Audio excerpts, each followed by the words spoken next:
का चौका लेंगे मानस जी से सस्ता ऑप्शन के साथ शुरुआत होगी।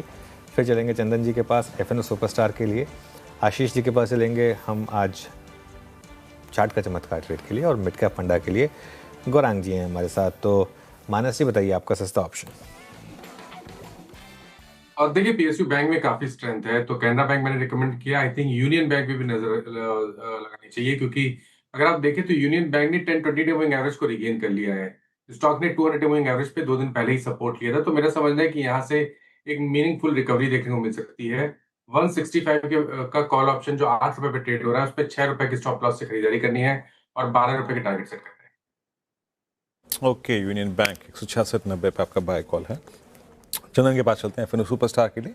चंदन क्या पिक कर रहे हैं आप? बिल्कुल बैंकिंग काउंटर को ही ध्यान रखेंगे, और यहाँ पे मैं फोकस करना चाहूंगा फेडरल बैंक। फेडरल बैंक में काफी अच्छा प्राइस सेटअप बना है, और इनफैक्ट पिछले लगभग 82 डेज के बाद में कंसोलिडेशन ब्रेकआउट हुआ है, जहां पे काउंटर 300 के ऊपर क्लोज होने के लिए तैयार है।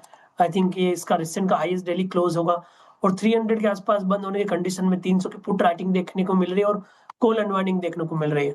तो एक बड़ा ट्रिगर रहेगा, खरीदारी की सलाह होगी।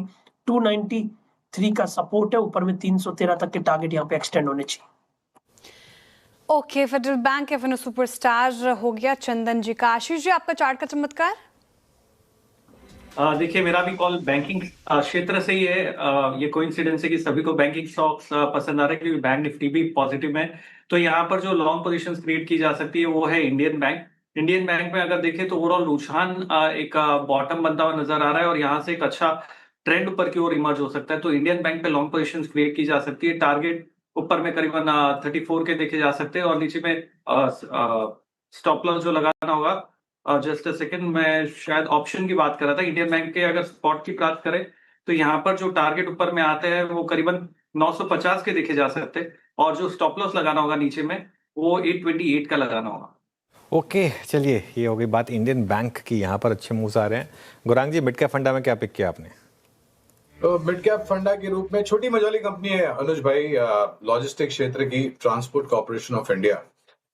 थोड़ा करेक्शन बाजार में आया, यहाँ पर भी करेक्शन आया। अपने जीवन के निचले स्तर के आसपास से थोड़ा बहुत ऊपर की तरफ उभर रहा है ट्रांसपोर्ट कॉर्पोरेशन ऑफ इंडिया का शेयर। बुनियादी दर के आधार पर यहाँ पर खरीदारी की राय है, और हमें लग रहा है कि नीचे के तरफ के दायरे काफी सीमित और लंबी अवधि में एक अच्छा खासा रिटर्न निवेश के ऊपर आए, ऐसा लग रहा है। इस तरह से शुरुआत कीजिए और गिरावट पर जोड़ते जाए। Transport Corp buy and dips की स्ट्रैटेजी लंबी अवधि के नजरिए से अच्छा नजर आ रहा है गौरांग जी को मिड कैप फंडा में। 4 का चौका में हमने 4 काउंटर्स डिस्कस किए। शुरुआत की हमने सस्ता ऑप्शन के साथ, जो कि मानस जी की तरफ से आया। यूनियन बैंक आपको 165 की कॉल में पार्टिसिपेट करना है, 12 के टारगेट है, 6 का स्टॉप लॉस लगाना है। एफएनओ सुपरस्टार में चंदन जी को अच्छा लग रहा है फेडरल बैंक, और 313 के टारगेट के लिए आप इसे देखें, 293 का स्टॉप लॉस जरूर लगा लें। चार्ट का चमत्कार आशीष जी को पसंद आ रहा है इंडियन बैंक, तो बैंकिंग स्टॉक्स यहाँ पर अच्छा करते हुए 950 का टारगेट है, 828 का स्टॉप लॉस लगाना है। और मिड कैप फंडा में गौरांग जी ने ट्रांसपोर्ट कॉर्प पसंद किया, जहाँ पर लंबी अवधि के नजरिए से उनको ये पॉजिटिव नजर आ रहा है। Okay. जी